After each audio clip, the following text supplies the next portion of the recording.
Le président de la République reçoit du président de la Commission nationale des droits de l'homme le rapport annuel de la Commission sur les droits de l'homme en Mauritanie pour la période 2019-2020. Le Premier ministre dans 2 ministères, ceux de l'enseignement supérieur, de la recherche scientifique et des technologies de la communication et de la culture, de l'artisanat et des relations avec le Parlement. Lancement aujourd'hui du projet Samah pour la prévention des conflits et la promotion du dialogue interculturel. Madame, Monsieur, bonsoir. Comme annoncé dans les titres, le président de la République, Mohamed Ould Cheikh Al Ghazouani, a reçu aujourd'hui du président de la Commission nationale des droits de l'homme, CNDH, Ahmed Salem Ould Bouhoubaini, le rapport annuel de la Commission sur les droits de l'homme en Mauritanie pour la période 2019-2020. Le président de la CNDH a déclaré au terme de cette audience que le rapport annuel de la Commission renferme l'approche et la méthodologie adoptées pour mettre en valeur les réalisations accomplies. Écoutons-le. Le privilège d'être reçu par le président de la République. Je lui ai remis le rapport de la Commission nationale des droits de l'homme sur la situation des droits de l'homme 2019-2020. L'approche et la méthodologie que nous adoptons est celle de mettre en valeur les réalisations qui ont été faites dans le domaine des droits de l'homme, mais aussi souligner les défis, les insuffisances, les lacunes et terminer par des recommandations.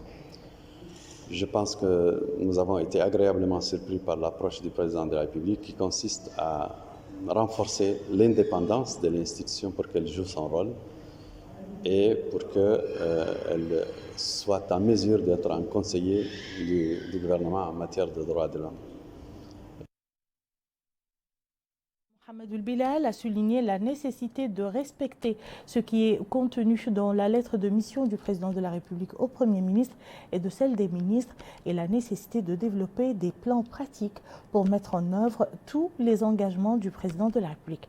Le Premier ministre s'exprimait à l'occasion des 2 réunions tenues avec les fonctionnaires du ministère de l'Enseignement supérieur, de la recherche scientifique et des technologies de la communication et de la culture, de l'artisanat et des relations avec le Parlement. Bokar Boylaba nous en dit plus. Première étape, le ministère de l'Enseignement supérieur, de la recherche scientifique et des technologies de l'information et de la communication. L'objectif de la visite du Premier ministre, M. Mohamed Ould Bilal, est de s'informer sur le terrain du niveau d'application des directives du président de la République, notamment en ce qui concerne le rapprochement de l'administration du citoyen. Ainsi, il a tenu une réunion dans laquelle il a indiqué que de nombreuses réalisations ont été accomplies. Il a ajouté que beaucoup reste à faire, soulignant dans ce cadre que les carences doivent être corrigées et que le rythme des réalisations doit s'accélérer. Le Premier ministre a ajouté que cela ne peut être réalisé qu'en redynamisant l'administration et en faisant d'elle une administration d'objectifs, de résultats et d'innovation, respectant les principes, les lois et les procédures, faisant preuve de responsabilité et discipline, et s'appuyant sur les technologies nouvelles qui offrent d'énormes potentiels dans le domaine du travail. Et au terme de la réunion, le ministre de l'Enseignement supérieur, de la recherche scientifique et des technologies de l'information et de la communication, Sidi Ould Salem, a déclaré que cette visite est d'une grande importance. Il a indiqué que le Premier ministre a souligné la nécessité de faire preuve davantage de discipline et d'esprit de responsabilité dans l'intérêt des citoyens. Il a précisé que le département travaille pour appliquer cette approche centrée sur une administration portée vers l'efficacité. Seconde étape, le ministère de la Culture, de l'Artisanat et des Relations avec le Parlement. Là aussi, le Premier ministre, M. Mohamed Ould Bilal, est venu s'assurer de l'application des instructions du président de la République, M. Mohamed Ould Cheikh Al Ghazouani, à propos du rapprochement de l'administration des citoyens et des efforts déployés pour servir ces derniers. Sur place, il a présidé une réunion au cours de laquelle il a insisté sur la nécessité de corriger les insuffisances et d'accélérer le rythme des réalisations. Le Premier ministre a également souligné l'objectif du gouvernement de répondre aux besoins des citoyens en réalisant le développement global par la bonne gouvernance. Il a ajouté que cela ne peut se réaliser qu'en dynamisant l'administration pour faire des résultats, innover, respecter les principes, lois et en tant qu'administration responsable et disciplinée. À la fin de la visite, le ministre de la Culture, de l'Artisanat et des Relations avec le Parlement, M. Lamrambout El-Benahi, a déclaré que le Premier ministre a exhorté les responsables du département à être proches des citoyens et faciliter leur accès aux services. Il a affirmé que le Premier ministre a insisté sur la nécessité d'accélérer et suivre l'exécution du programme du président de la République dans le but d'améliorer l'action du département. Le ministre de la Culture, de l'Artisanat et des Relations avec le Parlement a indiqué que cette visite a permis au Premier ministre de prendre connaissance des réalisations accomplies dans le département et les principaux obstacles et défis auxquels il fait face. En définitive, ces deux visites étaient de nature à accélérer le rythme de mise en œuvre du programme du président de la République, décliné dans la déclaration de politique générale du gouvernement. L'actualité parlementaire a été marquée ce jeudi par une séance plénière consacrée à la discussion et l'adoption de deux projets de loi portant respectivement sur le financement du projet d'appui au plan national de veille et de riposte à la Covid-19 et la ratification du contrat de financement relatif au projet de câbles sous-marins dans le cadre du programme de la résilience à la Covid-19. Abdoul Adamaba. Au menu de cette séance plénière tenue sous la présidence du président de l'Assemblée nationale, Cheikh Ould Bahia, l'examen de deux projets de loi. Le premier porte sur un accord de prêt portant financement du projet d'appui au plan national de riposte contre la pandémie du Covid-19 signé le 11 février 2021 entre la République islamique de Mauritanie et la Banque islamique de développement. Le second projet concerne un accord de financement du projet du câble sous-marin dans le cadre du programme de riposte Covid-19 entre la République islamique de Mauritanie et la Banque européenne d'investissement. Les parlementaires se sont exprimés, ils ont fait part de la nécessité de mettre en œuvre ces différents projets dans la transparence afin d'atteindre les objectifs visés. Ils ont aussi appelé à renforcer le contrôle dans la mise en œuvre de ces projets et procéder à une évaluation périodique des résultats de ces différents programmes afin de s'informer des retombées dans les domaines de la lutte contre le chômage, l'amélioration de l'accès des citoyens aux services de base, entre autres. Le ministre des Affaires économiques et de la promotion des secteurs productifs, Ousmane Mahmoudou Kane, a affirmé que le gouvernement a, dans le cadre des efforts visant à atténuer l'impact de la Covid-19, pris un certain nombre de mesures. Un plan multisectoriel, dit le ministre, a été mis en place dans ce cadre. Ces projets comprennent plusieurs volets, notamment le renforcement de la protection sociale et la sécurité alimentaire au profit des familles démunies, en plus d'un soutien accru aux éleveurs. Ce premier accord de financement permet de renforcer les efforts qui ont été déployés pour garantir aux familles démunies l'accès gratuit à la nourriture et venir en aide aux éleveurs et agriculteurs. Le second projet de loi, dit le ministre des Affaires économiques et de la promotion des secteurs productifs, à fournir une connexion Internet alternative entre notre pays et le reste du monde grâce aux câbles sous-marins. Dans le cadre de ce projet, un nouveau système de câbles sous-marins reliant la ville de Nouadhibou à un grand point d'échange Internet sera acquis. Les députés ont enfin adopté ces deux projets de loi. Direction la capitale de la wilaya du Trarza, qui a abrité aujourd'hui un atelier de formation au profit de 50 acteurs publics et privés et professionnels de la filière semencière. La formation était initiée par le ministère du Développement rural à l'effet d'accompagner la nouvelle dynamique mise en œuvre par le département. Bokar Baylaba.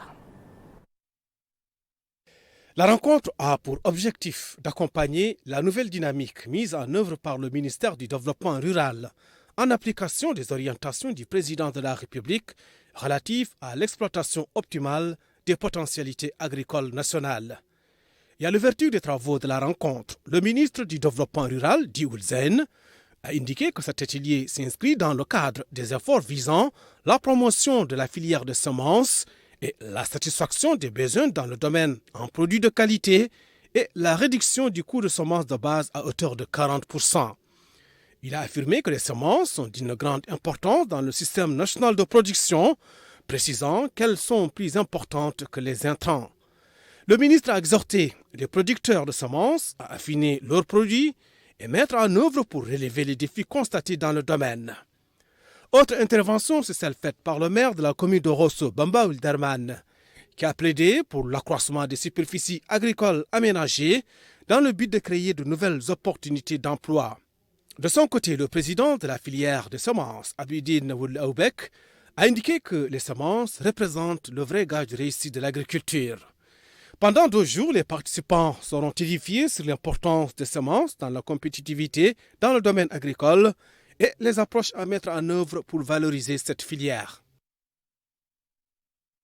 Ici à Nouakchott, le ministère de l'Emploi, de la Jeunesse et des Sports et celui des Affaires islamiques et de l'enseignement originel, en collaboration avec l'Union européenne, ont mis au point un projet commun dénommé Samah, destiné à prévenir les conflits et à promouvoir le dialogue interculturel. Le projet a été lancé aujourd'hui dans le cadre d'un atelier supervisé par les ministres des 2 départements partenaires. Mohamed El-Khattat. Le ministre de l'Emploi, de la Jeunesse et des Sports, M. Taleb Sid Ahmed, a donné aujourd'hui, en compagnie du ministre des Affaires islamiques et de l'enseignement originel, M. Daoul Sidi Oul Amar Talib, le coup d'envoi de la 2e phase du projet de prévention des conflits et de promotion des dialogues interculturels dit Samah, fruit d'un partenariat entre le ministère de l'Emploi, de la Jeunesse et des Sports et l'Union européenne. L'occasion pour le ministre Taleb Sid Ahmed d'affirmer que le président de la République, Mohamed Ould Cheikh Al-Ghazouani, accorde une attention particulière à la jeunesse. Le président de la République, Mohamed Cheikh Al-Ghazouani, il a une vision totalement innovante pour la jeunesse de son pays. Je ne sais pas, pour ceux qui ont suivi son discours à Dakar il y a 1 an et demi, donc, sur les questions liées au développement, à la sécurité. Donc, sa stratégie, sa vision est claire, c'est qu'on ne peut pas résoudre les problèmes de développement simplement sous l'angle de la sécurité. Il faut donner aux jeunes, il faut donner aux populations l'envie de rester chez eux. Il faut leur donner les moyens qui leur permettent de sortir du désespoir. En particulier les jeunes, il a mis l'accent sur le fait que les opportunités d'emploi, l'accompagnement des jeunes dans la structuration de leurs projets, le fait de les écouter et de les associer dans la construction des processus démocratiques, c'est ça qui permet d'éviter les conflits. Et c'est ce que nous sommes en train de faire dans le cadre de la stratégie jeunesse 2020-2024. Le ministre, qui a salué la coopération existante entre la Mauritanie et l'Union européenne à travers ce projet et d'autres projets de développement, a précisé que Samah va construire une maison des jeunes à Ayoun qui sera un bel espace de diversité culturelle après celle de Kifa. Le choix sur Ayoun, et donc je ne sais pas s'il y a des concitoyens de Had el-Gharbi ici, pour leur dire que vous allez avoir donc Samah, parmi les premières actions, ils vont faire un espace jeune, vraiment moderne. Donc, mais également, Samah va nous accompagner dans l'organisation du Festival national de la jeunesse et du sport qui est prévu, Inch'Allah, au mois de juillet. C'est un festival qui va rassembler toute la jeunesse de Mauritanie, toute sa diversité culturelle. De son côté, l'ambassadeur-chef de la délégation de l'Union européenne en Mauritanie, M. Giacomo Dorazzo, il a souligné le soutien de l'Union européenne aux efforts des autorités mauritaniennes en raison de sa conviction de la nécessité de promouvoir le dialogue, de consolider la paix et de renforcer l'esprit de tolérance et lutter contre l'exclusion et la marginalisation. Je pense que ce thème qu'on discute aujourd'hui, c'est vraiment un thème essentiel. Notamment dans la dimension aussi régionale du Sahel. Comme vous savez, le Sahel traverse une crise depuis longtemps et une des raisons profondes de cette crise, c'est justement le problème du manque de dialogue entre les différents groupes, entre les différentes ethnies, les problèmes de compréhension culturelle, les questions religieuses. Et je voudrais vraiment souligner que pour ceci, l'exception mauritanienne, le fait qu'ici, vous avez pu et su développer ce système de compréhension mutuelle, de vivre ensemble, de compréhension culturelle, de religion tolérante, qui fait que vous vivez dans un contexte qui est complètement différent de ceux de vos voisins. Et je voudrais vraiment vous en féliciter parce que je pense que c'est quelque chose d'important à souligner, notamment aussi pour essayer d'exporter, ou en tout cas d'utiliser cette expérience aussi pour vos voisins. Donc je tenais vraiment à le souligner, monsieur le ministre. L'atelier a connu une présentation de la mise en œuvre du projet Samah, faite par le coordinateur du projet, M. Mohamed Salem Ouelboukhras, qui a précisé. Le projet Prévention de conflits, promotion dialogue interculturel a commencé en 2015 pour se terminer en 2019, dans lequel des résultats assez satisfaisants ont été réalisés, particulièrement en matière d'infrastructures de base, en matière de renforcement des capacités du ministère de l'Emploi, de la Jeunesse et des Sports et du mouvement associatif jeune, surtout dans le domaine de l'écriture et de la gestion des projets de jeunesse. Ces résultats satisfaisants ont permis d'obtenir la phase 2 de ce projet, qui est aujourd'hui le projet SEMAH, que nous lançons aujourd'hui. C'est quoi le projet SEMAH? Le projet SEMAH, c'est une consolidation des acquis du projet prévention de conflits qui a été réalisé dans 9 régions de Mauritanie et la continuité de cette expérience dans les 6 nouvelles wilayas, au point que les 15 wilayas de Mauritanie seront couvertes par ce projet. Il est à noter que l'atelier a connu la participation du secrétaire général du ministère de l'Emploi, de la Jeunesse et des Sports, du sous-directeur général pour les finances et la coopération économique au ministère des Affaires économiques et de la promotion des secteurs productifs. Nous allons à présent aborder le point de presse du gouvernement. Hier, 3 ministres ont commenté les résultats appris en Conseil des ministres, notamment la création d'un établissement public ayant pour mission d'assurer la mise en œuvre de la politique du secteur rural en matière de santé et de production animale, mais également de communication présentée par les ministres des Affaires économiques et de la promotion des secteurs productifs et de l'emploi, de la jeunesse et des sports. Compte rendu de cette conférence de presse avec Abdullah Tamaba. Une conférence de presse a été animée comme à l'accoutumée au sortir de la réunion hebdomadaire du Conseil des ministres. À ce propos, une présentation concernant la performance des projets et programmes de développement a été effectuée. À ce jour, le portefeuille des projets actifs totalise une valeur de 1 700 milliards d'anciens ouguiya, répartis dans à peu près 128 projets. C'est très important, c'est un montant très important, disponible pour l'économie mauritanienne pour financer le développement du pays. Ce montant est essentiellement composé de prêts concessionnels, donc des prêts à des conditions favorables, et de dons. Mais que ce soit des prêts concessionnels, que ce soit des dons, dès lors qu'ils arrivent en Mauritanie, ils doivent être utilisés de la même façon, c'est-à-dire dans l'intérêt des populations pour lesquelles ils ont été mobilisés. Le ministre du Développement rural, Dioulzen, a quant à lui apporté quelques éclairages concernant le décret portant création d'un établissement public à caractère administratif spécialisé dans la recherche dans le domaine agropastoral. Cet établissement, dit le ministre du Développement rural, intégrera l'Institut national des ressources animales. Il a en fait précisé que la mise en place de cette nouvelle structure entre dans le cadre de la stratégie 2020-2025 du département pour relancer ce secteur. Le ministre de l'Emploi, de la Jeunesse et des Sports, Taleb Ould Ahmed, a mis l'accent au cours de son intervention sur la communication conjointe se rapportant à la contribution des secteurs productifs à l'image de l'élevage, de la pêche, entre autres, aux objectifs de l'emploi. Il a à ce titre déclaré que le partenariat entre ces différents secteurs va être renforcé afin d'offrir davantage d'opportunités d'emploi. À titre d'exemple, le ministre de l'Emploi, de la Jeunesse et des Sports a affirmé que le ministère des Pêches et de l'économie maritime prévoit de créer cette année 10 000 emplois. Enfin, le porte-parole du gouvernement, Sidi Ould Salem, a pareil répondu aux interpellations des journalistes. Des kits alimentaires au profit de 500 familles issues des milieux pauvres ont été octroyés par l'association coétienne dite Aide Directe. Cette intervention, supervisée par le secrétaire général du ministère des Affaires sociales, de l'enfance et de la famille, vise à soutenir les bénéficiaires dans les dépenses consécutives à la rupture du jeûne. El-Haj Abdallah Eddin.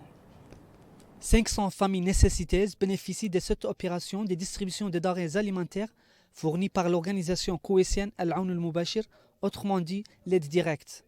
Une opération organisée en étroite collaboration avec le département des affaires sociales, de l'enfance et de la famille. Prenant la parole à cette occasion, le secrétaire général du département, M. Mohamed Mahmoud Ould Sidi Yahya, a apprécié cette aide qui constitue un geste généreux et une tradition vertueuse faite par les frères coétiens, tout en considérant que le mois béni représente une occasion pertinente pour mener plus d'actions de bienfaisance, en invitant les différents acteurs à faire plus d'actes charitables. Le directeur du bureau de l'organisme Al-Aoun al-Mubashir, M.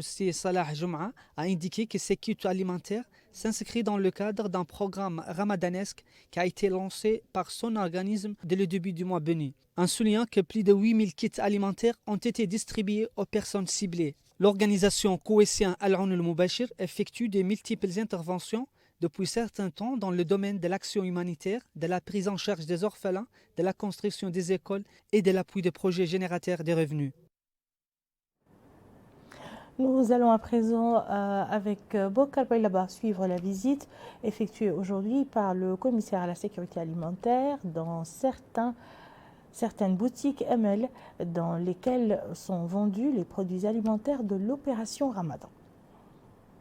S'informer du processus de distribution des denrées alimentaires aux populations pauvres dans le cadre du programme Ramadan est l'objectif de la visite entreprise aujourd'hui par le commissaire adjoint à la sécurité alimentaire dans certaines Muqata'a. La Muqata'a d'Arafat a été la première étape de la visite du commissaire adjoint à la sécurité alimentaire dans les magasins ML dans lesquels se déroule la distribution gratuite de denrées alimentaires. Cette visite qui a conduit le commissaire adjoint au magasin ML lui a permis de s'informer sur le processus de distribution gratuite qui a été effectué par son établissement depuis le début de ce mois, au profit des familles pauvres. Le panier alimentaire fourni dans le cadre de ce programme comprend 25 kg de riz, 5 kg de sucre, 2 kg de lait en poudre, 2 kg de dattes et 2 litres d'huile. Le commissaire adjoint à la sécurité alimentaire, M. Mohamed El Khayyar, a également écouté les responsables de la conduite de ce processus parler de leurs conditions de travail et des mesures prises pour atteindre les objectifs visés. Cette citoyenne remercie le commissariat à la sécurité alimentaire et indique que les produits distribués sont de bonne qualité.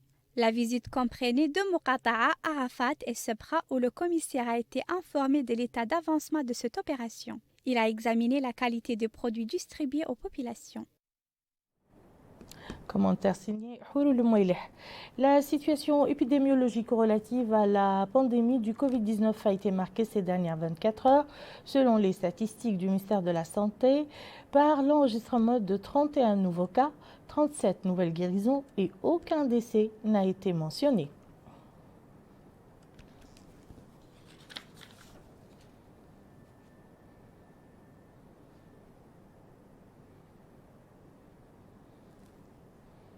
Suivant à présent le récapitulatif des statistiques relatives à cette pandémie durant la semaine écoulée, il nous est présenté par le directeur de l'information stratégique et de la surveillance épidémiologique au ministère de la Santé. 171 nouveaux cas ont été enregistrés cette semaine, dont 3 cas contacts et 186 cas communautaires. Le nombre de guérisons enregistrées cette semaine est de 92 et un décès a été enregistré cette semaine. Pour la répartition des nouveaux cas par wilaya, 6 ont été enregistrés cette semaine à Houd Sharqi, 1 à Houd Gharbi, 0 à Nasaba, 0 au Gorgol, 0 au Brakna. 4 cas ont été enregistrés au wilaya de Trarza, 0 à Nadrar. 84 cas ont été enregistrés à Gdimaga, 23 à Dakhlet Nouadhibou, 0 au Tagan, 1 à Tir Zamour, 0 à Nishiri, 12 à Nouakchott Nord, 24 à Nouakchott Ouest et 16 nouveaux cas ont été enregistrés à Nouakchott Sud. Nous avons aujourd'hui 259 cas actifs, dont 234 asymptomatiques, 19 avec symptômes simples et 6 cas critiques. Le cumul de cas positifs enregistrés depuis le début de la pandémie est de 18 346, dont 9 099 cas contacts, 9 052 cas communautaires et 195 cas importés. Le cumul de guérisons enregistrés depuis le début de la pandémie est de 17 632 et le cumul de décès est de 455. Les tests réalisés durant cette semaine sont au nombre de 7 283, dont 96 tests de suivi et 7 187 tests de diagnostic, répartis en 5 318 TDR et 1869 PCR.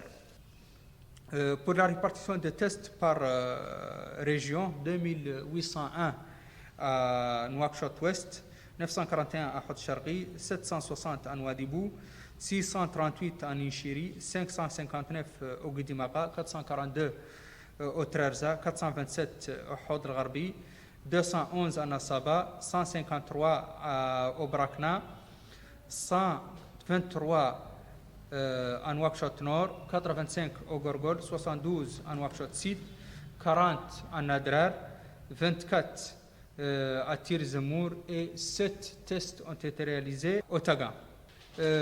280 366 ont été réalisés, tests a été réalisé depuis le début de la pandémie, dont 28 779 tests de suivi et 251 587 tests de diagnostic, répartis en 174 677 TDR et 76 910 PCR. Pour la situation de la vaccination, depuis le début de l'opération, 10 666 personnes ont été vaccinées première dose et 2084 ont terminé leurs 2 doses nécessaires pour la couverture vaccinale, pour l'immunisation. Pour les MAPI, les manifestations post-vaccinales et les effets indésirables, aucun effet grave a été enregistré depuis l'opération et 20 personnes ont présenté des effets secondaires simples. Et nous refermons ce journal par la réception du Ftar organisée hier soir par le Parti du Rassemblement national pour la réforme et le développement Tawassoul, à laquelle ont assisté le président de l'Assemblée nationale, le chef de file de l'opposition démocratique, les dirigeants de formations politiques ainsi qu'un parterre de la société civile et des journalistes. Cette réception était l'occasion pour le président du parti Tawassoul de souhaiter à ses hôtes la bienvenue avant de souligner les vertus véhiculées par ce mois béni, notamment en termes de solidarité et d'altruisme envers les couches pauvres. Le président du parti Tawassoul a aussi encouragé ses collègues à s'orienter vers un dialogue national inclusif afin de débattre des principaux problèmes du pays et de leur trouver des solutions consensuelles.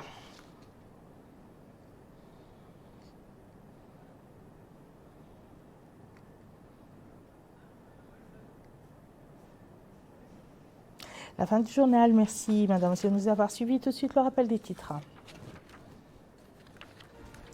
Le président de la République reçoit du président de la Commission nationale des droits de l'homme le rapport annuel de la Commission des droits de l'homme en Mauritanie pour la période 2019-2020. Le Premier ministre dans des 2 ministères, ceux de l'enseignement supérieur, de la recherche scientifique et des technologies de la communication et de la culture, de l'artisanat et des relations avec le Parlement. Lancement aujourd'hui du projet SEMAH pour la prévention des conflits et la promotion du dialogue interculturel. Merci, madame, monsieur. À très bientôt, Inch'Allah.